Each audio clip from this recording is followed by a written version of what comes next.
뵙게 돼서 아주 반갑습니다. 오늘 이 자리 마련해 주신 여러분들께 감사드리고, 너무나 중요한 시기에 있습니다. 우리 한반도가. 아니, 제가 보기에 한반도만이 아니라 동아시아가 아직은 굉장히 중요한 갈림길에 있지 않는가 하는 생각이 듭니다. 시간이 많이 지나서 제가 드릴 말씀은 오늘 이 자료에 있는 제 글로서 대체하고, 그 중에서 중요한 부분만 몇 부분 아주 압축해서 말씀드리는 걸로 오늘 제 발제를 대신하는 게 좋을 것 같습니다. 오늘 본 세미나에서 아마 여러 군데에서, 여러 나라에서 훌륭한 분들이 많이 오셔서 그분들한테 좀 더 많은 시간을 드리는 게 좋지 않을까 하는 생각에서 제 얘기는 가능하면 압축적으로 말씀드리는 걸로 끝낼까 이렇게 생각합니다. 제가 아까 한반도뿐만 아니라 동아시아가 지금 큰 역사적 갈림길에 있다 한 거는, 동아시아의 미래 질서가 평화로 갈 것이냐 전쟁으로 갈 것이냐가 아직 확정되어 있지 않습니다. 여러분 다 잘 아시다시피 냉전이 끝나고 지금 상당한 시간이 지났는데, 냉전 후에 동아시아의 미래 질서가 어떤 모습을 가질 것이냐가 아직 결정되어 있지 않습니다. 동아시아 미래 질서를 보는 두 가지 견해가 있습니다. 학계에서는 하나는 동아시아는 전쟁으로 갈 것이라고 보는 견해입니다. 대표적인 학자가 시카고 대학의 미어 샤야마 같은 교수입니다. 이 사람은 왜 그런 근거를 그런 이야기를 하느냐? 인류 역사상 지난 500년간 인류 역사를 보면요, 세계의 패권 국가가 있고 그걸 경쟁하는 국가가 있을 때, 이 세계를 지배하는 패권 국가와 경쟁하는 국가가 힘이 서로 바뀌는 것을 소위 세력전이라고 그러는데, 지난 500년간 인류 역사상 세력전이가 15번 있었습니다. 1등과 2등이 바뀌는 게 15번 있었는데, 이 중에 11번이 전쟁이 났습니다. 거기 플러스 지금 아시아에 있는, 동아시아에 있는 나라는 다 지금 국력이 커지고 있습니다. 중국이 우일승천하고 있고, 일본도 다시 경제력, 군사력을 회복하려고 하고, 한국도 대단히 커져 있고, 여러 나라가 대단히 그 민족적인 자부심이 막 커지고 있습니다. 그래서 이 미어 샤이머 같은 교수는 동북아 미래는 전쟁으로 갈 가능성이 대단히 높다, 그거 보는 견해가 안쪽에 있고, 또 하나는 하버드 대학의 조셉 나이 같은 교수가 주장하는데, 동북아의 미래는 평화가 될 것이다. 왜 평화냐?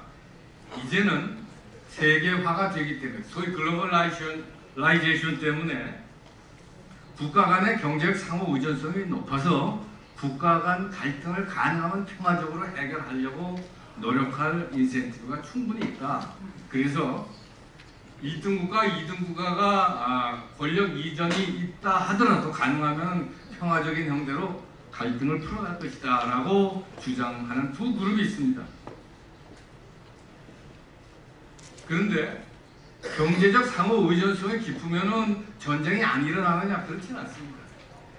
여러분 1차 세계대전 할 적에 영국하고 독일이 싸움을 했는데, 영국하고 독일의 경제적 상호 의존성은 지금 미국과 중국의 경제적 상호 의존성보다 높았습니다. 경제적 상호 의존성이 전쟁의 가능성을 줄이지만 피하지 못하는 것이 역사적 사실입니다. 그렇다면 동북아 미래 질서는 평화가 아니라 전쟁의 가능성이 높다는 말이냐, 이렇게 얘기할 수도 있겠습니다만, 여하튼 이 문제가 지금 굉장히 논쟁 중에 있습니다. 많은 학者. 그건 표현을 달리하면은 중국이 지금부터 급부상하고 있는데, 이게 평화적으로 부상할 거냐 하다가 이웃과, 특히 구체적으로 미국이 만든 국제 질서와 충돌하면서 그 국제 질서를 바꾸려고 노력을 하면서 불가피한 어떤 갈등과 대립과 전쟁의 시대를 열지 않겠느냐, 이런 큰 두 가지 논쟁이 있는데, 제가 보기에는 이 두 그룹의 학자들이 크게 빠진 게 하나 있습니다. 미싱한 포인트가 하나 있다. 그게 뭐냐? 아주 압축해서 말씀드리면, 동북아의 미래가, 동아시아의 미래가 평화냐 전쟁이냐, 아니면 중국이 과연 평화적으로 라이징 할 수 있느냐, 굴비할 수 있느냐, 불가피하게 갈등을 수반할 것이냐 하는 문제는 무엇에 의존하냐 하면 제가 볼 때 한반도 통일에 의존하고 있습니다. 미국에서 논의하는 학자들이 크게 빠진 게 한반도가 가지고 있는 지정학적인 가치입니다. 제가 보기에 한반도 통일이 성공하느냐 못하느냐가 중국의 평화적 불기에 성공할 것이냐를 결정할 것이고, 그것이 동아시아가 과연 평화로 갈 것이냐 전쟁으로 갈 것이냐를 결정할 것이다. 이렇게 봐야 한다 하는 말씀입니다. 지금 동아시아가 평화로 가고 전쟁을 피하고 평화로 가는데 크게 두 가지 장애가 있습니다. 여러분 다 잘 아시는 첫째가 북핵 문제입니다. 지금과 같은 추세로 가면은 2020년에는 79개 정도로 핵 탄두가 개발되리라고 보고 있습니다. 작년 말에 20개부터 시작이 됩니다. 핵 탄두가 20개 있다는 것으로 알려져 있는데 계속 증가해서 20년에는 79개까지 나간다. 또 앞으로 2년 안에는 이게 소형화되고 경량화돼서 미사일에 탑재해서 실전에 배치할 수 있을 것이다. 2년 안에. 이 북핵 문제가 생각보다 굉장히 중요한 문제고, 앞으로 동북아의 군사적 밸런스를 크게 바꿀 뿐만이 아니라 동북아의 대립과 전쟁의 가능성을 대단히 높일 것이고, 이 문제를 풀지 못하면 동북아의 미래의 평화 보장하기가 어렵다. 또 하나는 뭐냐? 분단 문제. 한반도 분단의 문제를 풀지 못하는, 통일의 시대를 열지 못하면 결국은 동아시아의 평화는 가능하지 않을 것입니다. 그리고 중국도 평화적 불기가 가능하지 않을 것입니다. 지금과 같은 분단이 앞으로 5년, 10년 계속된다면 빠른 속도로 북한은 사막화될 것입니다. 사막화. 인적 물적 자원의 고갈로 갈 것이고, 북한은 중국화될 것입니다. 중국의 변방 속국화될 것입니다. 형식은 여러 가지 형태가 되겠지만, 그렇게 되면은 북한이 중국의 변방으로 본격적으로 직간접 영향권 안에 들어가게 되면 어떻게 되느냐? 동북아는 다시 두 블록으로 나눠지기 시작합니다. 학자들에 따라서 표현이 다릅니다만은 20세기 냉전이 동아시아에 다시 제한된다. 무슨 얘기냐? 중국과 러시아를 한 축으로 하는 소위 말해서 스테이트 캐피탈리즘, 국가 자본주의 블록하고 미국과 일본을 한 축으로 하는 소위 마켓 캐피탈리즘, 시장 자유주의 두 블록으로 대립의 갈등이 첨예하게 격화되면서 동북아는 다시 제2의 냉전의 시대로 가게 될 것이다. 분단의 문제가 해결되지 않으면 바로 그런 냉전의 시대로 가는 그 한가운데 한반도가 있고, 한반도가 분단되어 있으면 냉전을 제가 보기에도 촉발하고 자극하고 갈등을 부추기지만, 한반도가 통일되어 있으면 이 두 블록의 갈등을 가능하면 중화하고 축소하고 나가게 될 것입니다. 그래서 사실은 북핵의 문제는 한반도 분단의 문제는 동전의 양면입니다. 구체적으로는 북한의 세습 독재 체제의 문제로 귀결될 수가 있습니다. 북한의 세습 독재 지배층의 문제를 어떤 형태로 풀지 아니하면 한반도 통일은 물론이고 동북아 평화는 있을 수 없다. 이렇게 우리가 볼 수 있다. 이렇게 말씀드릴 수 있습니다. 그래서 동아시아의 평화 번영의 시대를 열려면은 제가 보기에 꼭 우리가 잊어버리지서는 안 되는 것은 한반도 통일의 문제는 한민족의 문제가 아닙니다. 한민족만의 문제가 아니라 동북아의 미래가 걸려있는 문제입니다. 일본의 미래가 걸려있는 문제고, 중국의 미래가 걸려있는 문제고, 러시아나 물론 기타 동아시아 여러 나라의 미래가 번영과 평화로 갈 것이냐, 갈등과 대립과 전쟁으로 갈 것이냐가 한반도 통일 문제에 걸려있다. 이렇게 볼 수 있겠습니다. 그래서 한반도 통일은 사실은 동아시아의 프로젝트이다. 전 한민족의 프로젝트뿐만 아니라 동아시아의 프로젝트이다. 그리고 이 한반도 통일을 통해서 동아시아가 새로운 평화와 번영의 질서를 갖게 될 테니까, 아마 동아시아의 새로운, 오늘 우리가 주로 관심을 갖고 여러분들이 논의하게 될 동아시아의 미래 질서는 공동체 질서가 돼야 되겠다 하는 겁니다. 동아시아의 미래 질서는 미국이나 중국 주도의 패권 질서도 아니고, 또 키신저나 브레진스키 같은 사람이 얘기하는 미국과 중국의 공동 패권 질서도 아니고, 우리는 큰 나라와 작은 나라가 서로 호혜 평등의 입장에서 공동체적인 그런 질서가 21세기 동북아의 미래 질서가 되어야 되겠다라고 믿는 분들이 많다고 생각하고, 동아시아의 그런 공동체적인 평화 번영의 질서를 어떻게 하면 만들 것이냐 하는 데 문제의식을 가진 분들이 오늘 이 자리에 계시다고 생각하고, 그럼 근래 가기 위해서 저는 세 단계를 거쳐야 되는데, 첫째는 제일 먼저 거쳐야 될 게 한반도 통일 문제다. 한반도 통일 없이 동아시아 공동체 질서 구축은 불가능합니다. 그래서 제일 첫 단계로 한반도 통일이 될 것이고, 아마 두 번째 단계는 이제 소위 말해서 중층적인 통합 네트워크를 만들어 나가는 단계가 되겠죠. 그래서 동아시아 경제 공동체, 동아시아 안보 협력체, 동아시아 문화 사상 공동체 등등을 이제 만들어 나가고, 개별 국가는 그 네트워크에 자기들의 주권의 일부를 이양하면서 이것이 하나의 초국가적인 네트워크로 등장하게 되고, 아마 세 번째 단계쯤 가서는 이것이 이제 하나의 동아시아 유니온으로, EU와 유사한, 유럽연합과 유사한 동아시아 유니온으로 발전할 것이다. 이런 단계를 거쳐서 동아시아가 전쟁이나 평화의 질서 21세기를 만들 것이다, 이렇게 볼 수가 있습니다. 그런데 제가 한반도 통일이 대단히 중요하다고 그랬는데, 사실은 그거 플러스 더 중요한 건 어떤 통일이 될 것이냐, 어떤 내용의 통일이 될 것이냐가 동아시아 미래에 큰 의미를 갖습니다. 저는 한반도 통일은 대단히 중요할 뿐만 아니라 어떤 내용이 되느냐. 첫째, 한반도 통일은 새로운 국가의 창조가 될 것입니다.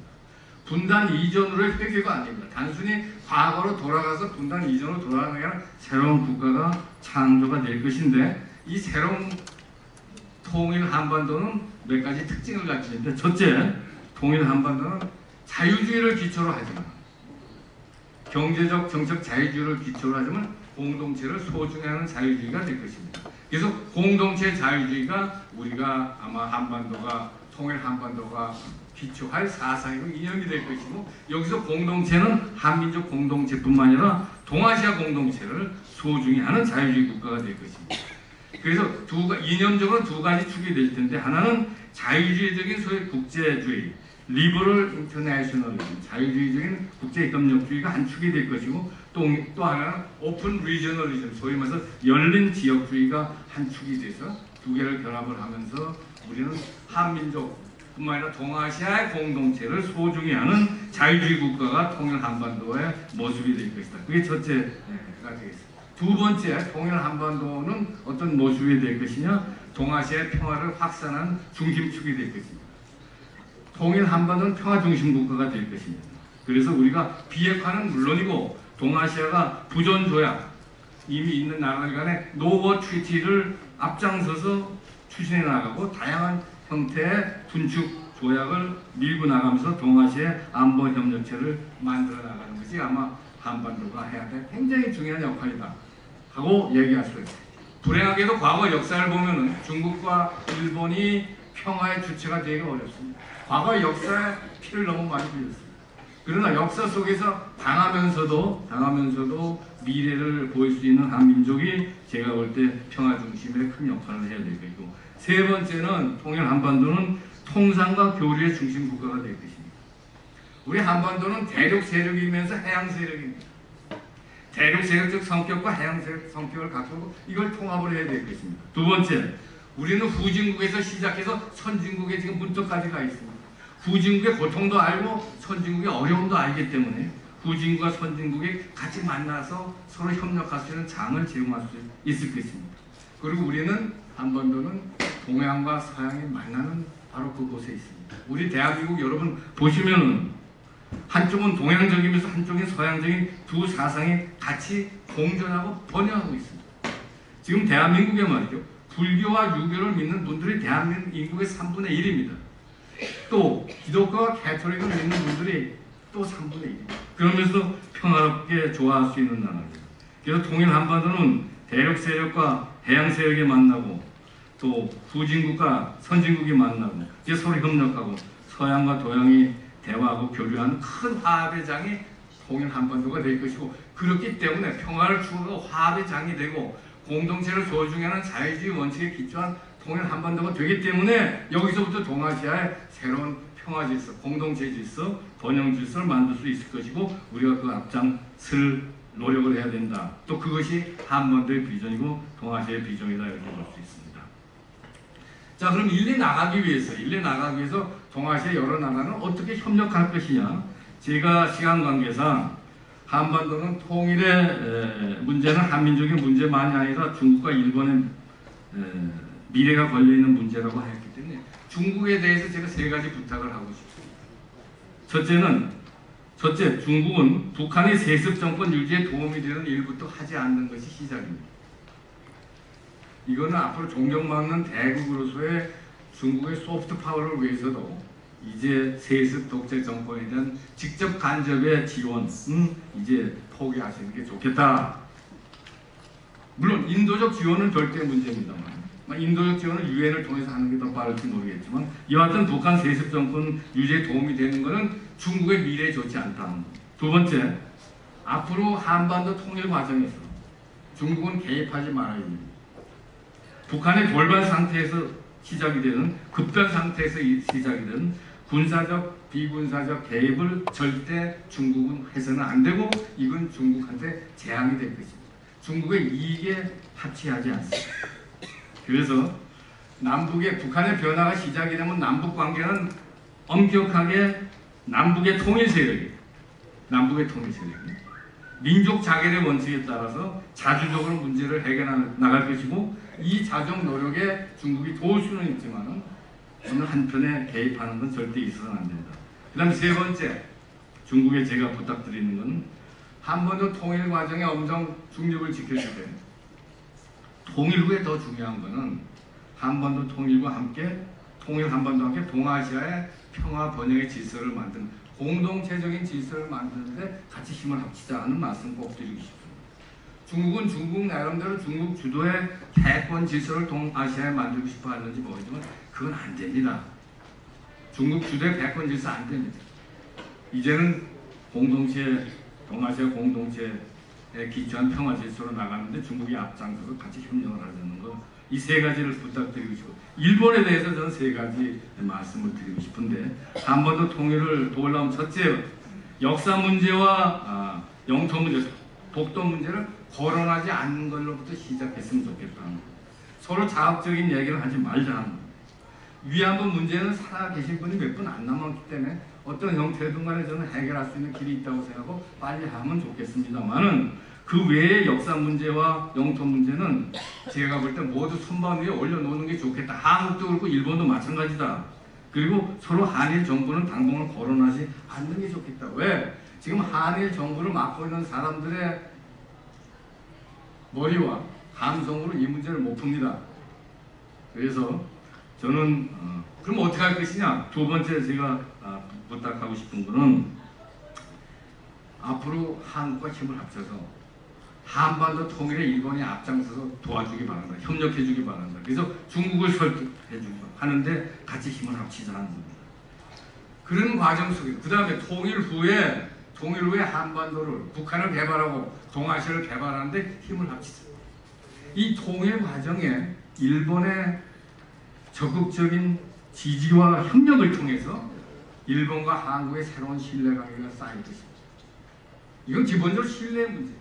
단순히 사과하느냐 안 하느냐, 사과한다고 해서 돌아가신 분한테 무슨 그게 해원이 되겠습니까?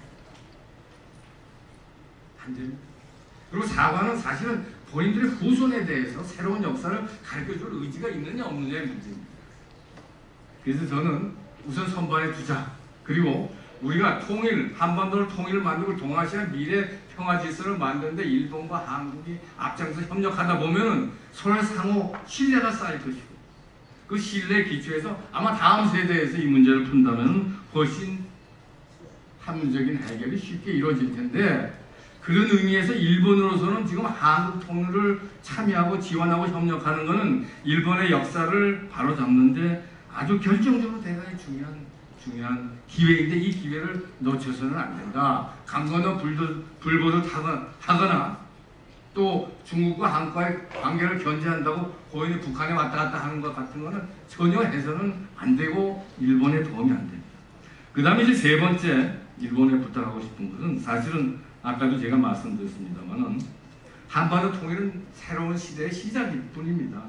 그래서 북한도 개발해야 되고 동북 삼성도 개발해야 되고 시베리아도 개발해야 되고 러시아가 같이 힘을 합칠 것이고 중앙아시아가 힘을 합칠 것이고 그래서 동아시아의 거대한 우리가 공동체 질서를 만드는데 이 공동체 질서는 반드시 다자주의에 기초한 공동체가 될 것입니다. 미국 주도의 패권도 중국 주도의 패권도 또 미국과 중국의 공동 패권도 안 됩니다.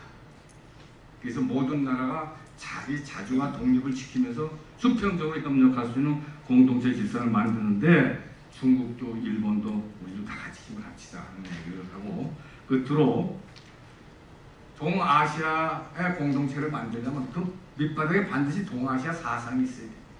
동아시아, 일본, 한국, 중국이 서로 취해할 수 있는 사상적 기반을 우리가 만들어내는 게 바로 오늘 이 자리에 모인 여러분들이 앞으로 하실 일이 아니겠느냐. 동아시아 정신, 동아시아 사상 이걸 만들어내는 게 대단히 중요한데 제가 그와 관련돼서 지금 중국, 일본, 한국은 대승불교라는 문화적 전통도 있고 유교라고 하는 문화적 전통도 서로 공유하고 있기 때문에 이런 공통된 지적 정통우에서 서구적인 개인주의를 받아들여서 동양의 공동체 사상과 서양의 개인주의를 결합한 공동체 자유주의를 가지고 동아시아의 새로운 미래 사상으로 만들어 나가면 그것은 동아시아를 발전시키면서 자유주의 없이 발전 없습니다. 그리고 공동체 없이 통합이 없습니다. 그래서 동아시아를 통합시키면서 발전시킬 수 있을 것이다 하는 거고 끝으로 한 말씀만 더 드리면 오늘 이 자리에는 각 나라를 끌고 가시는 지식인 여러분들이 있습니다. 지식인은 뭐냐? 지식인은 저는 선구부사할 수 있는 사람들이라고 생각합니다. 크게 볼 수 있는 사람, 대화적으로 생각할 수 있는 게 지식인입니다. 그러면 지금 21세기에 동아시아에서 대화적으로 생각한다는 건 뭐냐 하면은 전 그걸 선비형 지식인 또 중국식으로 군자형 지식이라고 하는데 대화적으로 생각한다는 거예요. 자기가 속해 있는 나라만을 생각하는 게 아닙니다. 나는 한국인이기 때문에 한국의 지식이기 때문에 한국의 이해관계에서만 얘기해서는 그거는 진정한 아시아 지식인이 아니다. 난 일본의 지식이니까 일본의 입장에서 생각하고 중국이니까 중국의 입장에서 생각하지 말고 동아시아 입장에서 생각할 수 있는 그런 선비형 지식인들이 나와야 됩니다. 그래서 우리들은 동아시아 꿈을 얘기해야 됩니다. 최근에 시진핑 씨가 들어서서 중국의 꿈을 얘기합니다. 중국의 꿈. 위대한 중화민족의 중흥을 하겠다. 중국의 꿈을 얘기하지만은 중국의 지식인들, 미래를 생각하는 지식인들 중국의 꿈을 얘기해서 안 됩니다. 동아시아의 꿈을 얘기하고 동아시아 꿈 속에서 중국은 어떤 역할을 하고 동아시아 꿈 속에서 일본은 어떤 역할을 하고 동아시아 꿈 속에서 우리 한국은 어떤 역할을 할 것인가 지금부터 얘기할 적에 제가 동아시아 새로운 역사가 열리지 않겠느냐. 그래서 중국은 동아시아의 대동사회를 만들겠다. 일본은 대화사회를 만들겠다. 한국은 정말 호기인간 사회를 동아시아에 만들겠다 하는 꿈을 같이 가질 때 제가 볼 때 21세기 동아시아는 평화 번영으로 갈 것이고 오늘 이 자리에 모인 여러 지식인들이 이 좋은 심포지움을 통해서 우리 글리 다 같이 나가는데 한 발짝 작지만 의미 있는 그런 시작이 되기를 여러분들과 같이 기대하면서 제 기대 발전을 끝내겠습니다. 감사합니다.